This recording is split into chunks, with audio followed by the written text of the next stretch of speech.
जों बिटिआर जेब्ला एकर्ड जादों जों बुंदोंसो बिटिआरआव जि गामि हाबगोन रोखा जानांगौ, मोजां जानांगौ, 6 सिडिउलनि नेमजों जानांगौ आरो जायफ्रा हाबा बिथांमोननि जि बर' कसारि वेलफेयार बेबो मोजां जानांगौ। किन्तु दिनै केस होनाय मानाय जायफोर खोथा बुंनो थांब्लाथ' गावसोरजों थानाय माने किसुमान बेक्ति नामखौ लाबाबो जायो लायाबाबो जायो, चन्दन ब्रह्ममोन, खाम्फा बरगयारी बिथांमोन, हितेश बसुमतारी बिथांमोनासो केस होदों। जों खनसेल'सो थांदों, बे हाबगासेयावनो ड्रामा बायदि जिबायदि बाथ्रा बुंहोदों, किन्तु बेवहाय फ्राय माने बिनि गुबै रायजो राजाफोर गफुरनि हक, बिश्वनाथनि हक बा बाथासिफोरनि हक गुबै रायजो राजा दासिमबो बिपिएफनि सायाव गाज्रि बाथ्रा बुङाखै। जाय बुंदों मेकिं खालामनानै माबा माबि बाथ्रा बुंलायबायदों गासिबो इउपिपिएल दोलोआ बुंदों। इउपिपिएल दोलोआथ' जोंनि उल्था बुंखागोन, रायजोआ बुंबासो साननांगौआ, रायजोआथ' बुङाखैना।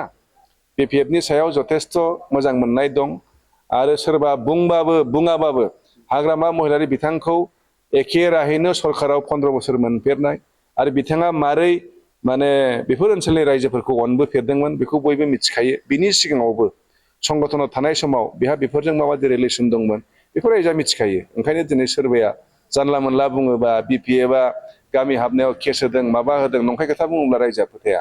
आरो बिपिएफआ रावखौबो केस होआखै।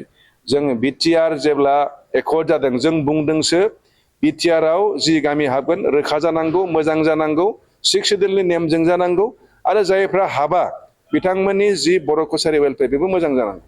किन्तु दिनै केस होनाय मानाय जायफोर खोथा बुंनो थांब्लाथ' गावसोरजों थानाय माने किसुमान बेक्ति नामखौ लाबाबो जायो लायाबाबो जायो, चन्दन ब्रह्ममोन, खाम्फा बरगयारी बिथांमोन, हितेश बसुमतारी बिथांमोनासो केस होदों। बिपिएफआथ' केस होआखैना। थ' ओरैनो माबा माबि बुंनानै रायजोखौ मिसलिड खालामनो नागिरदों आरो। किन्तु दिनैसिम आं नुदों सनितपुर बिश्वनाथनि रावबो मानसिया, रावबो रायजोआ, कमन पिपोला बिपिएफनि सायाव गाज्रि बाथ्रा रावबो बुङाखै। सार आरो बुंदों नोंथांमोननिया जेबो कन्ट्रिबिउसन गैया होनना बुंदों बेनि बेलायाव। बे जिखिनि सिमा एक्सटेनसन जादोंमोन नोंथांमोना जेबो कन्ट्रिबिउसन गैया, दिनै मानो थाखाय आगान होदों होनना बुंदों। बेनि सायाव मा बुंनो सानदों बेलायाव? कन्ट्रिबिउसन दंनाय गैयै जिखुनु जाया बेवहाय कन्ट्रिबिउसन गैया ना मारै बुंनो। गथाय रायजो राजाया जे बिटिसिआ जे एक्सपान्ड जानांगौ बेहायथ' बयबो मदद होदोंना, बयबो मदद होदों। जोंनि रायजोनि लुबैनायाथ' बिनि बारासोमोन नङा होमबा। आलदा रायजो जानांगौ, बयबो हाबजोबनांगौ बिसोमोन। जायनि जाहोनाव दिनै बिथांमोना नैबे एकर्डसिम सफैनो हादों। किन्तु दिनैसिम बिथांमोना जिबायदि एकर्ड खालामबाय जोंथ' दुखुसो मोनो। बुंसोलायदों हाग्रामाया कुनु दिन माने सनितपुरखौ बिटिसिआव हाबजानायखौ लुबैया होननानै बिथांमोना जे बुंदों। नंखाय बाथ्रा बियो, नंखाय बाथ्रा। बेखौ इउपिपिएल बुंनायसो होनदों दा आङो, रावबो रायजोआ बुङाखै बेखौ। जि नोंथांमोना आंखौ सोंगासिनो दङ इउपिपिएल बुंनाय गोजा। इउपिपिएलआथ' बुंखागोन, गिनानै बुंखागोन। रायजोआ बुंबासो जोङो सानगौमोन खोथाया माबायदि। किन्तु रावबो सनितपुर बिश्वनाथनि रायजोआ बे बाथ्राखौ बुङाखै।